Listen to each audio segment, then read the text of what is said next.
第一部超国家的に構想する2025年を始めさせていただきます。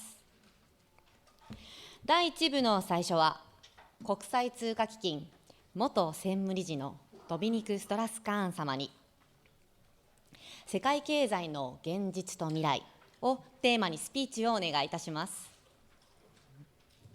第1部はスピーチに続いてパネルディスカッションへと展開してまいります。ではストラスカーン様、よろしくお願いいたします。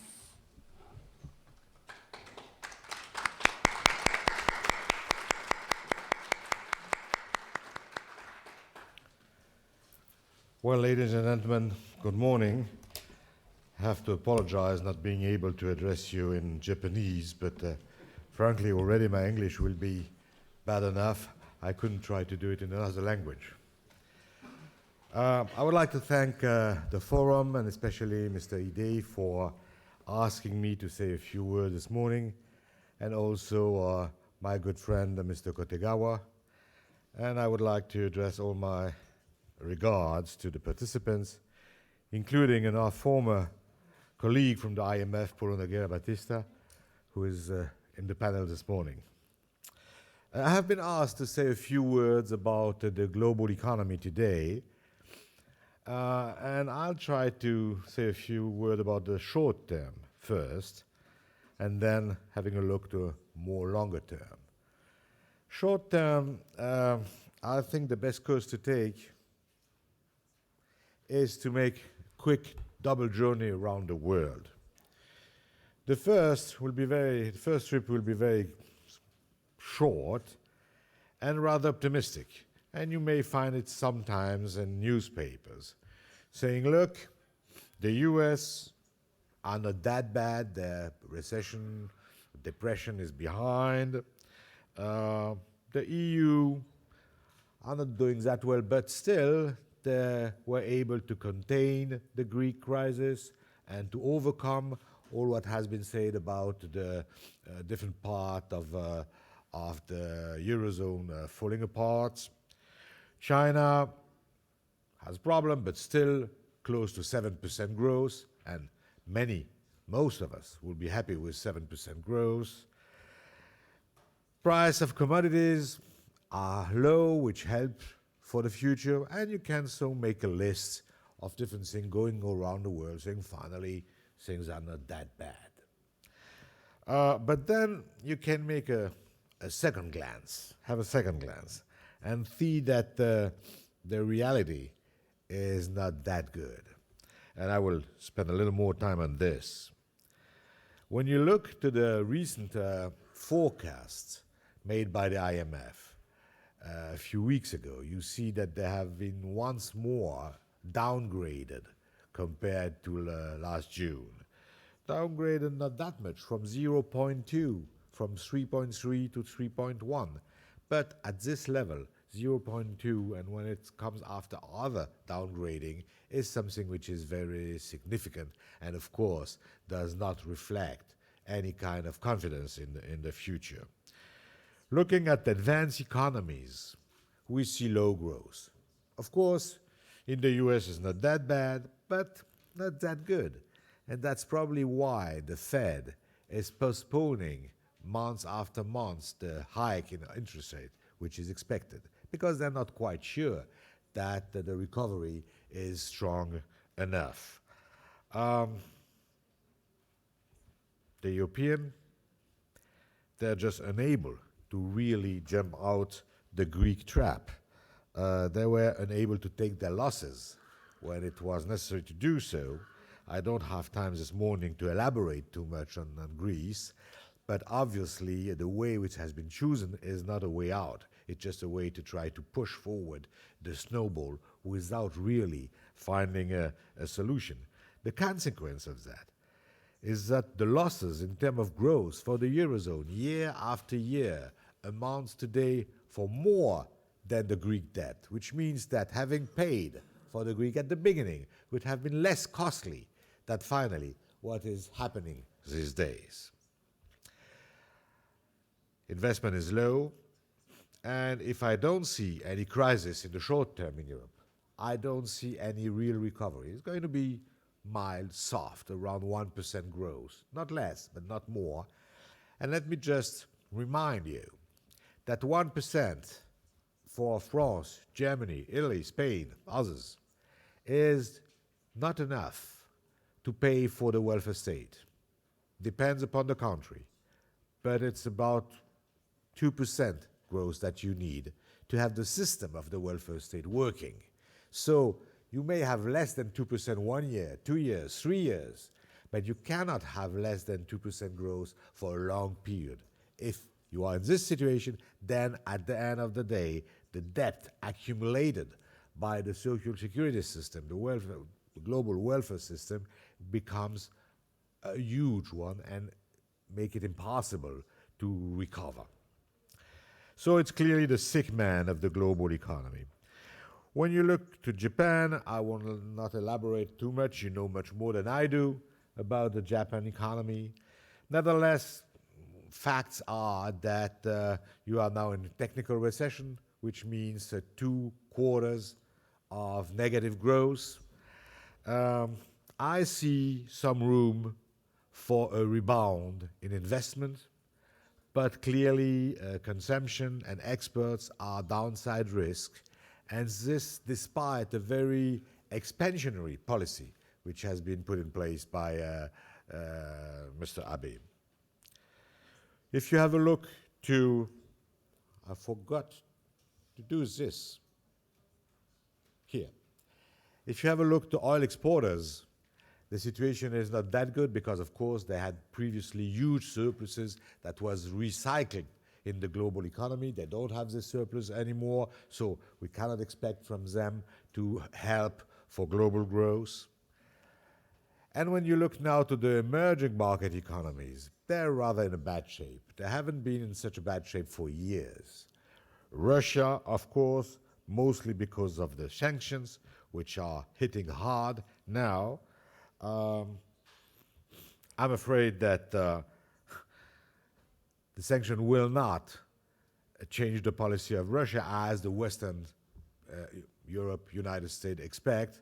But what is, I'm sure, is that it will backfire. And when you look to about 3,000 German firms, for instance, which have invested in Russia, clearly the fact that the Russian economy has negative growth is a problem for those companies. Could say same thing in the long term for the new relationship between Russia and China, where probably the Americans and the Europeans do not realize that they are shooting in their own feet by pushing the Russians to do more with China and less with the West. However, whatever you think about the sanction, and I think that the should be alleviated, the sooner the better, it has an influence on the Russian economy, and Russia is not doing very well.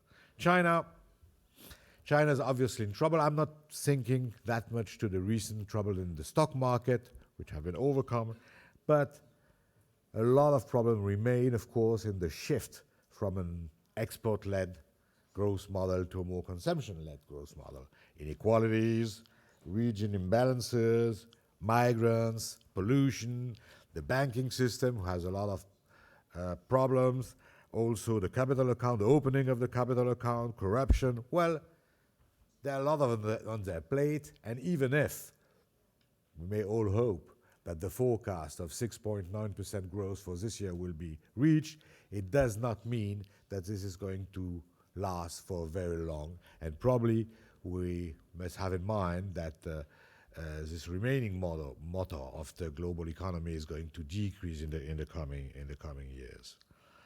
Brazil is experiencing external shock and also domestic weaknesses, and probably entering a 2-year cycle of recession, with a forecast of expected -4% in GDP, which is the worst situation for a long time. So among the BRICS, the only one doing well is India, doing really well. India is a big country. Nevertheless, the spillover of growth in India on the rest of the world will not be that big because it's a very closed economy. And so, of course, it's much better for the global economy to have India doing well than doing bad. but it will not have the same kind of effect, far from that, that the Chinese economy when it goes well. So when you look at all this, you cannot be really optimistic.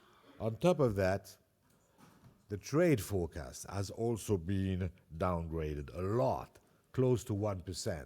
And you all know that trade and forecasts for trade are good indicators of what's going to happen in terms of growth. So when you have a decrease, significant decrease in the forecast for growth, it announces future decreases in forecast for growth. The consequence of all this is uncertainty and volatility of the global economy is now increasing. It's not a surprise. It's not a surprise, but you can look at it by different way. One way, the most simple one, is to look at the stock indexes, and we see how the stock indexes are now more volatile than they were in the past, which reflects some kind of uncertainty. Something even more interesting is the so-called VIX index. I guess most of you know what the VIX index is. Let me just say a few words for those who are not familiar with this. The VIX index is an index which is computed on different things, oil, Standard & Poor's, whatever. And the one computed on Standard & Poor's is considered as the index of fear. What does that mean? It means that it reflects the fear the market has in the future. The higher the index, the bigger the fear. It's very interesting because it came over the level of 40 only 4 times in the last 25 years. The first one is October 98, when you had the crash of the Russian financial system and monetary market. The second time, when it came over 40, was September 11, 9/11. The third time, when it came over 40, was in the summer 2002, after the Enron and others story. And the last one, when it came over 40, was in October 2008, after Lehman collapse. Now look, here we are. The Standard & Poor's one is the red one, and it reached the level of 40 in September. It doesn't mean that we will have a crash tomorrow morning, but it means that in the markets, the fear is much bigger than you may read in newspaper. The other thing shows that, for instance, the purple one has to do with oil. Of course, it's more agitated, but just focus on the red one. The red one is the traditional Standard & Poor's VIX, and the Standard & Poor's VIX is usually around 20, comes to 40, and it happens only 4 times, as I said, in the last 25 years. What I want to show by this is just that there is no real room for optimism. And most people, including markets, are afraid of what we have in front of us. Add to this political unrest, and then you have the perfect storm. I don't need to elaborate too much on political unrest. The Ukrainian crisis, probably badly managed by the Americans and the Europeans, and now the crisis in the Middle East, makes that obviously we are not in a period where we can say that the political appearance of the world looks happy. All the contrary, not to quote the recent terrorist attack in my own country. But then, if we really have a perfect storm, why are markets rather optimistic? They're afraid, as I show with the VIX. But when you look at the indexes, they perform not that bad. So where does this contradiction come from? And the contradiction comes from the fact that I would say the bad news are the good news. What does that mean? It means that when you have accumulated of negative data, it fueled the speculation that the central bank, major central bank, the Fed, the ECB, others, the Bank of Japan, will be more accommodative. They will have to help more just because the news are bad news. and the markets love it. They're just doped with monetary optimism. So the more bad news you have, the more market expect that the central bank will do what they can do, and so they say, okay, we have a cool time ahead because central bank will go on with quantitative easing and other way of this kind. I don't think it's going to last very long, and probably, as many expect, the Fed will do something in December, if not in January. And a hike of 25 basis points, which is the most probable in the interest rate, will have a lot of consequences, especially on other countries, because of outflow of capital that it may create in Brazil, in Turkey, in some other countries. So it will not be something without consequences. It will happen anytime soon, and so at this time we will see that the contradiction between the quantitative easing, which fueled the next bubble, and the general view that people have that finally the situation is not that bad, this contradiction will appear more clearly. So the short term is not totally black, but at least it's dark gray. And then we can ask ourselves, okay, but if we are in this situation, what can we do? Where's growth coming from for the next decade?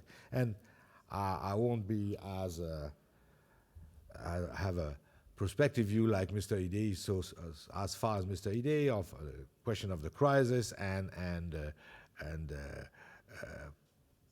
rupture that may happen in our system.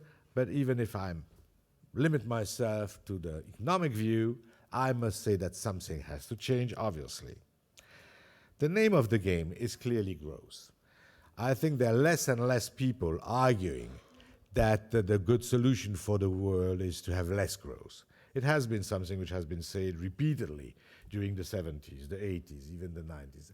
I see still this kind of position, but less now, because people do understand that most of our society are relying on growth, and that the older system, all the social system will just disappear without growth. At the same time, it's easy to say that we should have less growth when you're living in a rich country. When you're living in some poor country, then the question of having less growth is just ridiculous. So the name of the game is growth. Now, some are arguing, Larry Summers first, that we are in a so-called secular stagnation. What does that mean? It means that growth is, for long term, structurally decreasing. And when you look at the figures, there are some argument to say that. You have here the rate of growth since 1960 in most big economies, and obviously you have a trend downwards. You may have sometimes some recovery, but the trend is obviously downwards. Why? Where does this come from? What can we do? There are many reasons for that. One, obviously, is demography. And in most developed countries, demography is not pushing growth forward. It's not, no need to explain this too much here in Tokyo, but the same thing is true for Germany or for other countries. If not true for all the countries, it's true for many. That's one part of the explanation. Another part of the explanation comes from the low interest rate and the investment in financial assets. Obviously, the tax rules and the way the financial market have been organized or not organized, haven't been regulated, make it more profitable to invest in just financial asset than in direct investment. And the reason and the consequence of this is that, of course, the real investment are decreasing compared to the total saving, global saving, and as a result, growth is less important. And then the third point is somewhat in connection with what Mr. Ide just showed us, which is that the technology we have now are technology without real products. Where are the cars, the radio, the TV set, the washing machine that came decade after decade following the technology and which were consumption good that people wanted to buy and what fueled consumption? The only new product is smartphone, which is a very important thing, but that's the only one. The rest are services like internet, but those services have a cost which is decreasing. So what in technology is going to fuel consumption? That's a question mark. And for the first time, we don't have really a connection between technology and new products, so new consumption to look forward. In this case, is there a way out? I have to speed up a little, so I'm not going to be too long, but I will be happy to answer any question. Of course, we can try to boost growth with budgetary financing. Some countries are just unable to do it because they have big deficits, but some countries have surpluses. And at the global level, I think it's now a question that cannot be avoided to try to convince countries having surpluses to spend those surpluses. I'm not going to quote anybody or any country, but everybody knows which country we can look at. And the global economy today is too much interconnected to allow that the economic policy in one country will be done alone without economic cooperation. This economic cooperation took place at a high level in 2009, 2010 after the Lehman crisis because head of state, head of government were afraid, so they want to cooperate. Now this cooperation spirit is vanishing and everybody's trying to find domestic solutions. The same thing could be said in Europe facing the migrant crisis, for instance. But this kind of domestic solution is no solution. And for instance, if you look to my beloved friend Germany, obviously Germany has trade surplus that will not survive if the different customers in France, in Italy, in Spain, in the Netherlands have no money anymore to buy. So we are in the same boat, and country having this kind of budgetary surpluses must spend it. But obviously, that's not enough. Then we have to think about monetary financing. And QE, or here QQE, quantitative and qualitative easing, did the job, at least avoiding some kind of collapse. It was the case in the US, it was the case in Europe, and the central bankers did the job I think in the right way. But not enough. We see it, especially here in Japan, in Europe the same thing. Not enough to boost growth, not only on a conjunctural basis, but on a structural basis for the long term. And so I think we need to think a little out of the box. And I will give you just one example, but there are many. I took this example in the green economy, but I could take it also in the internet sector or something which has to do with high tech. The green economy, I took this example because we're just today, just in the middle of the conference on climate change in Paris, where 157 head of state or so are meeting together. So that's a big event trying to really change something. But let's take this example. What experts say is that the future of mankind is at stake, that life on Earth is threatened by climate change. In a rather short horizon, they say, 2 degrees increase in average temperature by the end of this century will be a disaster for the life on Earth. Good, so to say. Then they say, what we need is, I don't know if the figure is correct, but it doesn't matter, $100 billion a year to really help countries, especially developing and emerging countries, but also developed countries, to make the transition that will stop the process of climate change. Not repair, just stop. But that's enough to save the humanity. 100 billion a year. Okay. So the different countries in Paris will try to find this 100 billion a year, and we all know how it's going to end. It's going to end with a declaration, with pledges. We are going to give the money, but pledges are pledges. We know how it goes. The money will not be there. It will be there maybe with some kind of a ingenious double counting, but in reality, the money will not be delivered, mostly because the different countries have not this money to pay for. So we have to make some new kind of proposals. One is very well known. It has to do with a progressive carbon tax. And I think everybody interested in this question know that that's one way to do things, especially because inequalities are not only between poor countries, developing countries, and rich countries, but also within the countries, between rich citizens and poor citizens. So a progressive carbon tax addresses this question. But of course, that's not enough.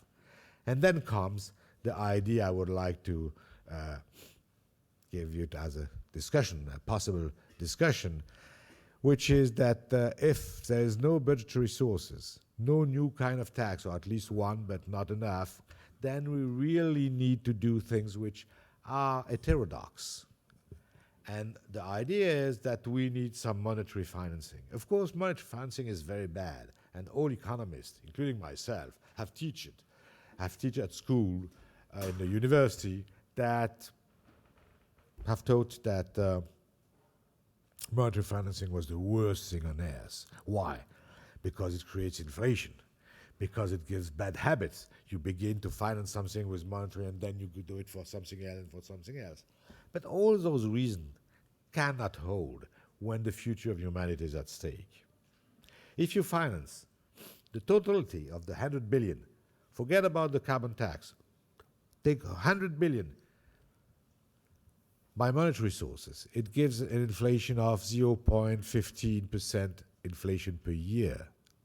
So in 10 years, it gives something like 1.52% inflation, just at the moment where inflation is probably too low, and that we need some more inflation. If you say, yes, but it gives bad habits, there's no habit, there's no such a problem which makes the future of humanity at stake. It doesn't happen every other night. I mean, you have one problem like this one. The first time we see something like that, it may be the last time, I don't know. But however, nobody will say tomorrow morning there will be another problem like this one. So we have good reason to do that. How can we do it? We cannot ask the different central banks in the different countries to just create this capacity, because it won't work. That's the quantitative easing. We know it's not enough.